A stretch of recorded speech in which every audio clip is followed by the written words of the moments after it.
नमस्कार, चंडीगढ़ से आपका स्वागत है। मैं हूं भानुप्रिया। आइए सबसे पहले नजर डालते हैं कुछ अहम खबरों पर। प्रधानमंत्री के अनुसार 15 महीनों में देश के 2 करोड़ 60 लाख घरों में नल से शुद्ध पानी पहुंचाने का किया गया प्रबंध। पंजाब में प्रदर्शनकारी किसानों ने अपना रेल रोको धरना कल से समाप्त करने का किया फैसला।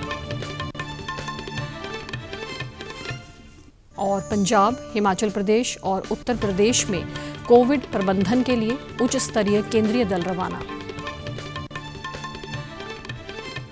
अब समाचार विस्तार से। प्रधानमंत्री नरेंद्र मोदी ने कहा है कि हर घर में जल पहुंचाने के अभियान को अब 1 साल से भी ज्यादा समय हो गया है।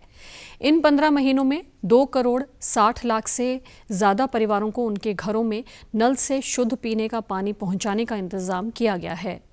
आज उत्तर प्रदेश के विंध्याचल क्षेत्र में ग्रामीण पेयजल आपूर्ति परियोजनाओं की आधारशिला रखने के बाद संबोधित करते हुए प्रधानमंत्री ने कहा कि शुद्ध पेयजल प्राप्त होने से लोगों की जिंदगी में सकारात्मक बदलाव आता है। जब यहाँ के 3000 गांवों तक पाइप से पानी पहुंचेगा तो 40 लाख से भी ज्यादा साथियों का जीवन बदल जाएगा। इससे यूपी के, देश के हर घर तक जल पहुंचाने के संकल्प को भी एक बहुत बड़ी ताकत मिलेगी। नरेंद्र मोदी ने कहा कि जल जीवन मिशन के तहत घर घर पाइप से पानी पहुंचाने की वजह से हमारी माताओं बहनों का जीवन आसान हो रहा है और इसका बड़ा लाभ गरीब परिवारों के स्वास्थ्य को भी हुआ है। उन्होंने कहा कि स्वच्छ पेयजल प्राप्त होने से गंदे पानी से होने वाली अनेक बीमारियों में भी कमी आ रही है। नरेंद्र मोदी ने कहा कि शुद्ध पेयजल उपलब्ध करवाने के लिए शुरू की गई योजनाओं में भी तेजी लाई जा रही है ताकि देश के हर घर में शुद्ध पेयजल उपलब्ध करवाया जा सके। उज्ज्वला योजना का उल्लेख करते हुए उन्होंने कहा कि सरकार ने मुफ्त गैस कनेक्शन दिए हैं, जिसके फलस्वरूप महिलाओं के स्वास्थ्य में सुधार देखने को मिल रहा है। स्वामित्व योजना का ब्यौरा देते हुए प्रधानमंत्री ने कहा कि इस योजना से भूमि संबंधी झगड़ों में कमी आई है और लोगों के पास अपनी संपत्ति के दस्तावेज होने से उन्हें ऋण प्राप्त करने की सुविधा मिल रही है। देश में कोविड-19 के 45,000 से अधिक नए मिलने के साथ ही संक्रमण के कुल मामलों की संख्या 90,95,000 से अधिक हो गई। स्वास्थ्य मंत्रालय ने बताया है कि पिछले 24 घंटों में हुई 501 मौतों को मिलाकर इस महामारी से अब तक 1,33,227 लोगों की मृत्यु हो चुकी है। पिछले 24 घंटों में 43,493 लोगों को इलाज के बाद छुट्टी दी गई। अब तक 85,21,617 लोग संक्रमण से ठीक हो चुके हैं। देश में इस समय सक्रिय मामलों की दर कुल मामलों का केवल 4.85% है। वर्तमान में देश में सक्रिय मामलों की संख्या 4,40,962 है। भारतीय आयुर्विज्ञान अनुसंधान परिषद ने बताया है कि कल तक देश में कोविड-19 के 13 करोड़ 17,33,134 नमूनों की जांच की जा चुकी है। कल 10,75,326 नमूनों की जांच की गई। केंद्र सरकार ने कोविड संक्रमण को रोकने तथा उसके प्रबंधन के लिए हिमाचल प्रदेश, पंजाब और उत्तर प्रदेश के लिए उच्च स्तरीय केंद्रीय दलों को रवाना किया है। इन राज्यों में सक्रिय मामलों की संख्या बढ़ी है अथवा प्रतिदिन नए मामलों में वृद्धि हुई है। ये 3 सदस्यीय केंद्रीय दल उन जिलों में जाएंगे जहां कोविड संक्रमण के अधिक मामले प्रकाश में आए हैं। ये दल संक्रमण को रोकने, निगरानी, नमूनों की जांच तथा संक्रमण से ग्रस्त लोगों को बेहतर चिकित्सा सुविधा उपलब्ध कराने के लिए राज्य सरकारों के प्रयासों में सहयोग और सहायता प्रदान करेंगे। ये केंद्रीय दल संक्रमण से उबर चुके लोगों की देखभाल तथा उससे जुड़े एहतियात के बारे में भी सुझाव देंगे। इससे पहले केंद्र की ओर से हरियाणा, राजस्थान, गुजरात, मणिपुर तथा छत्तीसगढ़ में भी इसी तरह के उच्च स्तरीय दल भेजे जा चुके हैं। देश में पिछले 24 घंटों में कोविड महामारी के 10,66,022 नमूनों की जांच करके कोरोना के बढ़ते प्रभाव को रोकने में एक और रिकॉर्ड स्थापित किया गया है। देश में अब तक कुल 13 करोड़ 6,57,808 कोविड नमूनों की जांच की गई है। पिछले 10 दिनों में 1 करोड़ नमूनों की जांच की गई, कोविड के बढ़ते प्रभाव को रोकने के लिए प्रतिदिन 10 लाख से अधिक जांच की जा रही है। इस जांच से निश्चित हो गया है कि महामारी का प्रभाव निम्न दर पर बना हुआ है। देश में आज कोविड के संक्रमण मामलों की दर 7% से भी कम है। यूरोपीय और अमेरिकी देशों में दैनिक मामलों में लगातार वृद्धि हो रही है, जबकि भारत में महामारी को नियंत्रण में रखने के लिए सभी प्रयास किए जा रहे हैं। पंजाब में प्रदर्शनकारी किसानों ने अपना रेल रोको धरना कल से समाप्त करने का फैसला किया है। प्रदर्शनकारियों ने कहा है कि उन्होंने ये फैसला यात्री गाड़ी और मालगाड़ियों के सुचारू संचालन के लिए किया है। उन्होंने कहा कि पंजाब के व्यापारियों, उद्योगपतियों और कामगारों को पेश आ रही समस्याओं को देखते हुए उन्होंने ये निर्णय लिया है। पंजाब के मुख्यमंत्री कैप्टन अमरिंदर सिंह ने केंद्र से राज्य में सभी रेल सेवाएं फिर से शुरू करने की अपील की है। रेल मंत्रालय ने एक ट्वीट में कहा है कि उन्हें पंजाब सरकार से यात्री और मालगाड़ी दोनों के फिर से शुरू करने के लिए सूचना प्राप्त हुई है। विश्व का सबसे बड़ा वर्दीधारी युवा संगठन नेशनल कैडेट कोर एनसीसी आज अपना 72वां स्थापना दिवस मनाएगा। स्थापना दिवस समारोह की शुरुआत नई दिल्ली स्थित राष्ट्रीय समर स्मारक पर एक कार्यक्रम में जीवन का सर्वोच्च बलिदान देने वाले शहीदों को श्रद्धांजलि अर्पित करके की गई। इस मौके पर रक्षा सचिव अजय कुमार और एनसीसी के महानिदेशक लेफ्टिनेंट जनरल राजीव चोपड़ा ने शहीदों को पुष्पांजलि अर्पित की।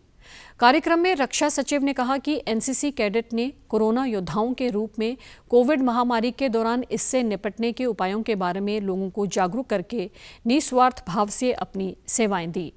एनसीसी कैडेट और इससे जुड़े अधिकारियों ने एक भारत श्रेष्ठ भारत, आत्मनिर्भर भारत और फिट इंडिया जैसी गतिविधियों में बढ़ चढ़कर भाग लिया। कैडेटों ने स्वच्छ भारत अभियान, प्रदूषण पखवाड़े के आयोजन में भी भाग लिया और डिजिटल साक्षरता, अंतर्राष्ट्रीय योग दिवस, वृक्षारोपण और टीकाकरण कार्यक्रम जैसी विभिन्न सरकारी पहलों के बारे में जागरूकता फैलाने में महत्वपूर्ण भूमिका निभाई।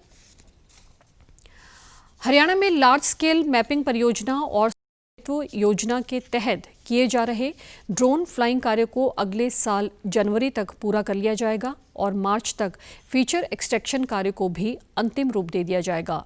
मुख्यमंत्री मनोहर लाल ने भारत के महासर्वेक्षक लेफ्टिनेंट जनरल गिरीश कुमार और राज्य के सभी उपायुक्तों के साथ वीडियो कॉन्फ्रेंस के माध्यम से की गई बैठक के दौरान निर्देश दिए कि राज्य की कुल भूमि का डाटा एकत्रित किया जाए। उन्होंने कहा कि जिन जिलों में अभी तक काम पूरा नहीं हुआ है, उन जिलों में निजी, सार्वजनिक, कृषि और निवास क्षेत्र इत्यादि के वर्गीकरण के लिए ड्रोन और सर्वेक्षण करने वाली टीमों की संख्या 2 गुनी कर दी जाए।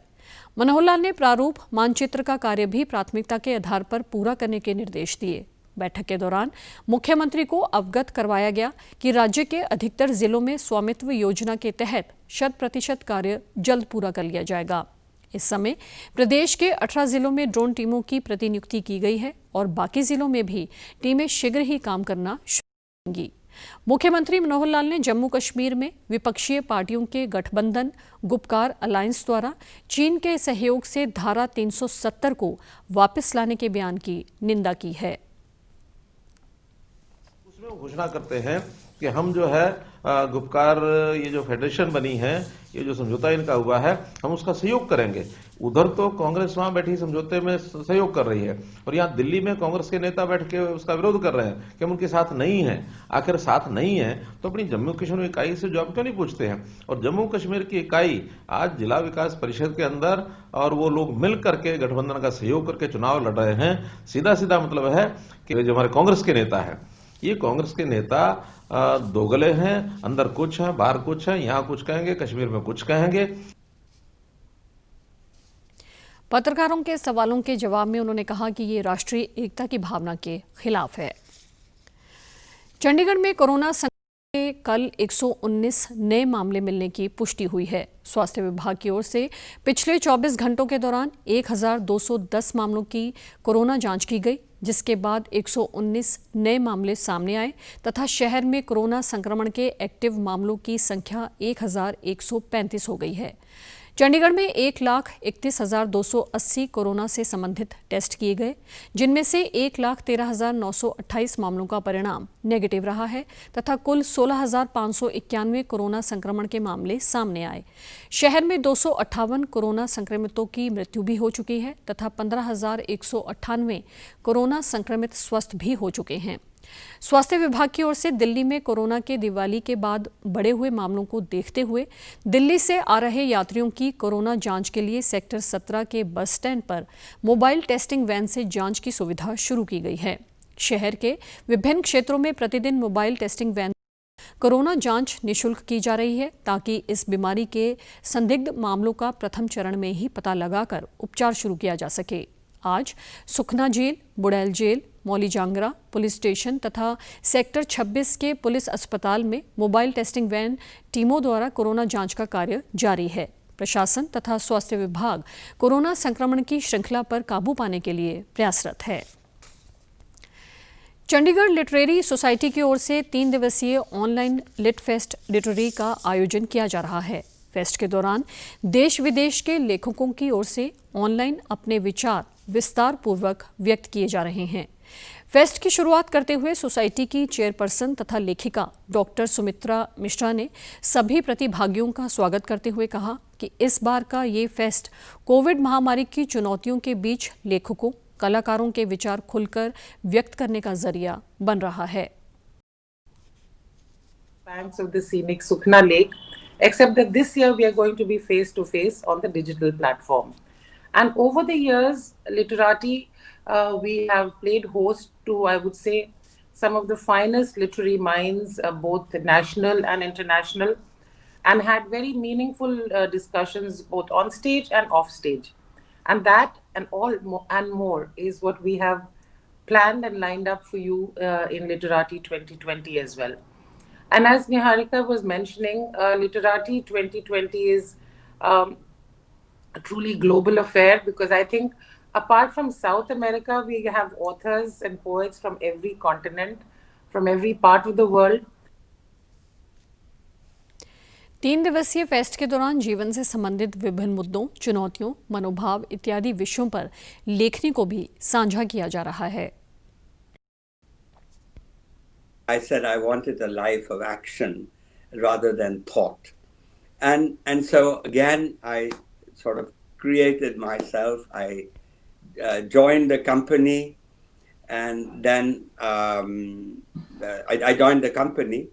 But I did something unusual, and that is that I didn't lose touch with the life of the mind. I became a weekend writer. So it was a weekend writer. I wrote a play. लेखकों द्वारा मौजूदा समय के दौरान युवा पीढ़ी पर social media का हावी होना, तनाव से लोगों के रिश्ते में बदलाव की कई युवा लेखकों ने चर्चा की। लिट फेस्ट के दौरान कर्नल अभिनाश शर्मा, लेखक नवतेज सरना, लेखिका कावेरी माधवन, पूर्व IAS विवेक अत्रे, लेखिका नियोमी दत्ता तथा ज्योत्सना भार्गव समेत अन्य लेखकों ने कल तथा परसों के हुए सेशन में चर्चा की। आज फेस्ट का अंतिम दिन है, जिसके दौरान कई अन्य वरिष्ठ लेखक फेस्ट में भाग लेंगे। और अब खबरें फटाफट। कोरोना वायरस का खतरा अभी टला नहीं है, इसलिए सभी से निवेदन है कि बाहर जाने के समय मास्क जरूर पहनें, सामाजिक दूरी बनाए रखें, बार बार अपने हाथ साबुन से धोएं और सैनिटाइजर का इस्तेमाल करें।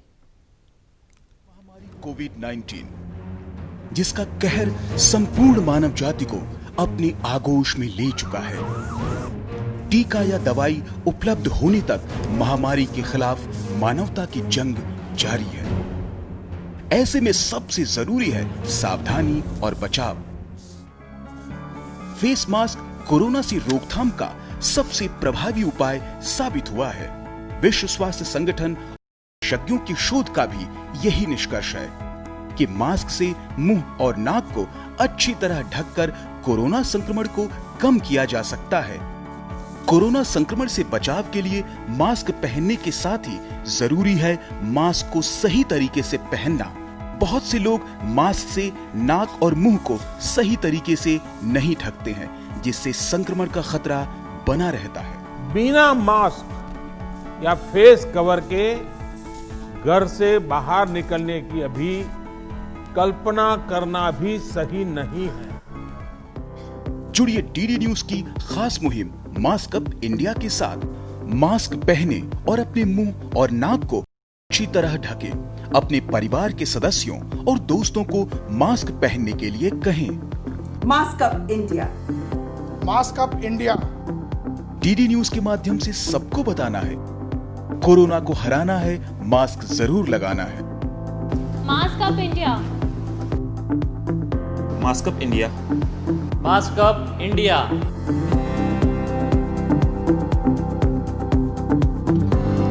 और आप अब हमारे समाचार YouTube channel DD news Chandigarh, Facebook DD news Chandigarh और Twitter handle DD news CHD पर भी देख सकते हैं। इसी के साथ चंडीगढ़ से समाचारों का सिलसिला समाप्त होता है। नमस्कार।